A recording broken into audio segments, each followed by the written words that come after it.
First of all, I'll give my happiness, express my happiness and gratitude to our Almighty God for bringing us together from different walks of life, from different parts of the world, together here in Ukhrul, beautiful Ukhrul Tanah. And as saying goes, coming together is the first step to solve any problem or any misunderstanding. So today we come together here. It is a sign that anything that we wish and anything that we deserve, we'll get it. And I strongly feel and believe that we will succeed and we will get what we have been longing to live together, to live as one nation, to live as one tribe, as a family. No boundaries or no restriction can divide us further. And before I go in detail, I just want to say that I express my gratitude and appreciation to all the leaders.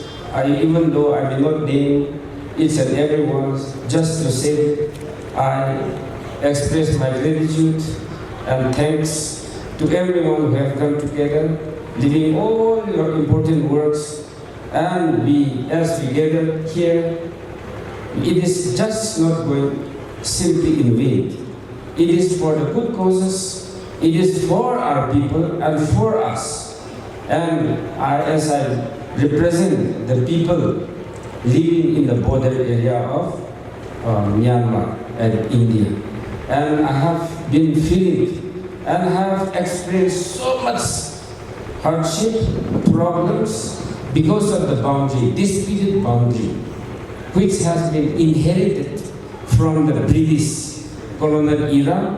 Way back in 1826, there was a war between British India and Burma. There was, after the war, there was a treaty called Yangdabo, the treaty. That treaty is the root causes, it is the genesis of all these, our people scattered in two different countries. So the British rule, during the British rule, the Treaty of Yangdabo, they have formed a boundary commission, which was led by Captain R.B. Pemberton. And that initial boundary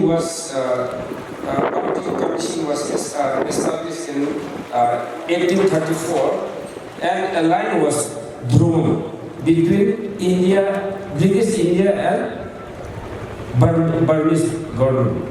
So that line is called Pemberton line, as the same as making one line in the northern side of India, or any line which divide the two nations. Then Nagas are divided by this Pemberton line. So that is in 1834. So after 1834, they have some modification they did it. Then 1881, the line which was drawn by Pemberton was modified in 1881 under Colonel Johnson. And there the Chin Hill boundary was demarcated clearly during that time. So in 1896, the line which was drawn by Johnstone, that is called Johnstone line, that was again rectified, again redrawn by Maxwell. That is called Maxwell line in 1896. It further decreased our Naga inhabited and lost to the Burmese side. So, and this is the line rectified by the Rangoon Agreement finally this Rangoon Agreement 1967. That is the final line drawn that was decided in Rangoon. And after that, after the 10 March 1967, this Rangoon Agreement between India, represented by Indira Gandhi, and second UNO from the Burmese side. The final demarcation was drawn, and there one big hurdle that has occurred to settle it completely is the Chinese claimed some part of the Indian territory in those days. So the problem of boundary dispute cannot be solved properly. Till today, the disputed boundary between India and Burma during the British time till today could not be rectified because Nagas were divided. We have those days, we were not like as we were. There was no roads, there was no connectivity, there was no lingua franca between us. All the villages have different dialects. Every tribe had their own dialects. There was no lingua franca. We could not come together like this to air our grievances.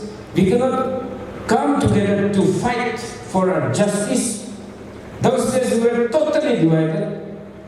Today also, in the same manner we are divided in many areas, even religious divided, politically divided, socially divided. So, in the same manner, for the last 100 years, we have been divided and we are suffering like this. So, as I have said in the first part, we come together. This is a sign that we can live together. We can have a common, uniform aspiration. So, what happened is, in all those agreements, in all those settlement process they have done, Mohon line, Maxwell line, whatever line they have drawn, Nagas were never a part of this. Our opinion, our consent, our choice and decisions was not taken in consideration. We were kept in the dark. Later on, we come to know that these lines, we are divided by these lines. We are politically divided now. So, this FMR, free movement regime, is a momentary. If the disputed boundary is connected to the traditional boundary, where Nagas live? Where do the Nagas live? The Nagas live in the eastern watershed of Brahmaputra and the western watershed of Chinwin River, southern side, northern side, east and west bank of Chinwin River. This is the area inhabited by the Nagas. This issue, as a representative of the people, as a member of the Legislative Assembly, I along with the Naga Legislative Forum, we have expressed the aspiration of the Naga people, aspiration of the people, of our people living in this area. We have spoken, we have thought, we have aired, we have expressed the concern to all the concerned authorities. Just recently, Naga Legislative Forum Manipur, we meet Honorable Governor of Manipur to before the boundary is corrected or maintained to the traditional boundary, the border fencing may please be withheld for the good of our people. We are losing a big land to the Burmese government, Burma side. Before we reclaim this, we should not construct or we should not fence any boundary. In the assembly, Manipur Legislative Assembly last year, I dwelt at length on this issue regarding the illegal influx, illegal migrants. Even in NRC also I have expressed this, that border fencing should only be done when the boundary pillar is corrected. Even I said by saying that fencing to control, to protect your garden, whether to fence or whether to tie your cow. When your land boundary is not corrected, when the issue is not solved, how do you fence the land? How do you fence the garden? How do you fence our field? First correct it, after the fencing. Otherwise you tie the cow. I said this in the assembly. So my point is, we as a Naga, we have so many societies, NGOs, non-governmental organizations, religious leaders, politicians, political parties. Everyone should be of their own parts. And we should come together. So today I'm very happy that we are all here together representing many of the existing societies, individuals, so we can make it. So today I would say that I will not end here, we will not end here. Many of our legislative assembly members could not come here because of their prior engagement, and it is held in Ukhrul town. Many of them were not invited. I have just now only 3 Tangkhul MLAs are invited. I have just coming up to Ukhrul. So anyway, it is my privilege to stand here to talk on these very important burning issues, which is heart-itching.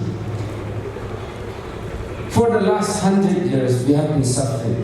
So I hope and pray that the concerned authority will kindly address our issue and we may be led to the